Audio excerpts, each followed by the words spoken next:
Hello friends, how are you all? I'm Vali and today I'm going to discuss a very important topic, moral development theory by Piaget. As we all know that the moral development theory given by Paul Burks, but today I'm going to explain a moral development theory by Piaget. So which is very important topic of child development and pedagogy. Lawrence Kohlberg, as we all know, expanded on the earlier work of cognitive theorist Jean Piaget. First of all, Jean Piaget ने काम किया था,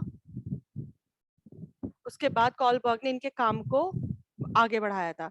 gene पियाजे ने explain किया था moral development of children which he believe follows a series of stages. जो उनका कहना था कि कुछ स्टेजेस है जिनके बेसिस से बच्चों के अंदर मोरल डेवलपमेंट होता है. उसके बाद क्या हुआ, जब जीन पियाजे ने अपना काम कर लिया था, फिर कॉलबर्ग ने इनके काम को आगे बढ़ाया. So what is the moral development? It refers to the evolution of moral sense to discriminate the right and wrong. जब बच्चे के अंदर इस चीज की सेंस आ जाए कि क्या सही है और क्या गलत है, डेवलपमेंट होना कैरेक्टर का, किस चीजों को सही और गलत का पहचान होना, जिसे हम मोरल डेवलपमेंट कहते हैं अकॉर्डिंग टू पियाजे. ये हिंदी में गिवन है, जो बच्चे हिंदी में देखना चाहें वो देख सकते हैं. पियाजे का जो अपना इंटरेस्ट था, not in what children do, उस पे नहीं था कि बच्चा क्या कर रहा है, that is whether they break rules और नॉट, वो रूल्स तोड़ता है या नहीं तोड़ता है, इसमें उनका इंटरेस्ट नहीं था. उनका इंटरेस्ट किस चीज में था कि वो क्या सोचता है, या फिर हम दूसरे शब्द में ये बात कह सकते हैं, he was interested in children's moral reasoning. Reasoning का मतलब क्या होता है, जब बच्चे के अंदर ये मतलब ये चीजें बच्चा समझने लगे, जजमेंट लेने लगे कि क्या सही है क्या गलत है, क्या करना सही है और क्या करना गलत है. जब बच्चे के अंदर इतनी समझ आ जाए, that's called reasoning, moral reasoning. Moral realism, इसमें कुछ टर्मिनोलॉजीज हैं कि मोरल रियलिज्म हम किसे कहते हैं, रूल्स के बारे में. मोरल कॉपरेशन, इंटेंशनली बच्चा क्या कॉपरेट करता है, कैसे करता है. डिलेमा का मतलब कंफ्यूजन. रीजनिंग का मतलब बच्चे के अंदर वो प्रोसेस थिंकिंग का जिसमें बच्चा फाइनली जज कर सके कि क्या सही है और क्या गलत है, उसे हम मोरल रीजनिंग कहते हैं.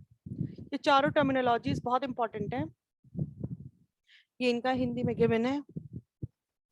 अब पियाजे तीन स्टेजेस की बात क्या की है पियाजे ने, हमने कॉलबर्ग्स के पढ़े हैं 3 लेवल्स, 6 स्टेजेस पढ़ी हैं हमने. पियाजे ने क्या बात कही थी, प्री मोरल, जिसको एनोमी भी बोलते हैं, 0 से 5 साल के बच्चों की बात की जाती है. इसमें आती है हेट्रोनोमस मोरालिटी, जिसको हम मोरल रियलिज्म कहते हैं, वो आता है हमारा 5 से 10 साल तक के बच्चे. और ऑटोनोमस मोरालिटी, जिसको हम 10 ईयर्स प्लस के बच्चों की बात करते हैं. तो देख लेते हैं एक बार इनको. स्टेज 1, जिसको हम प्री मोरल एनोमी भी बोलते हैं, लिटिल और no understanding of rules. That means अभी मैंने पढ़ाया था ना, जो हम लोगों ने अभी प्रीवियस स्लाइड में पढ़ा था, मोरल रियलिज्म, रूल्स के बारे में बात जब की जाती है,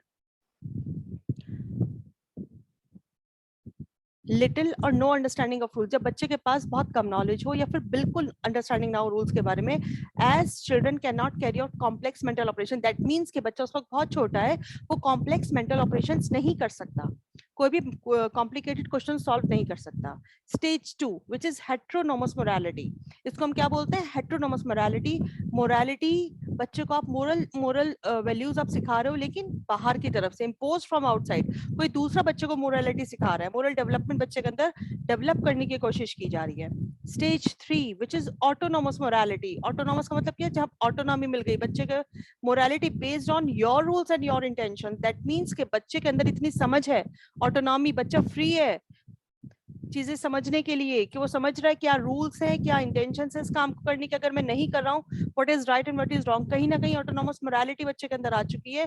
मोरालिटी जो है वो बेस्ड है आपके रूल्स के ऊपर और आपके इंटेंशंस के ऊपर, कि आप क्या काम करना चाहते हो और क्या नहीं करना चाहते.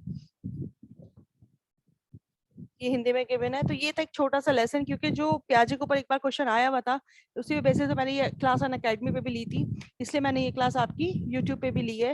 कि पियाजे के बारे में मोरल डेवलपमेंट की बात कही गई थी, पहले पियाजे ने इस पे काम किया था, उसके बाद कॉलबर्ग ने इस काम को एक्सपेंड किया था. उन्होंने 3 लेवल्स और 6 स्टेजेस की बात की थी, which is pre conventional, conventional and post conventional. अगर आप कॉलबर्ग की थ्योरी देखना चाहें तो प्लेलिस्ट में कॉलबर्ग की थ्योरी भी गिवन है, आप इजिली देख सकते हैं. सो ये था मेरा आज का lesson. Thank you friends for your attention and stay blessed and enjoy learning and see you soon with the next video.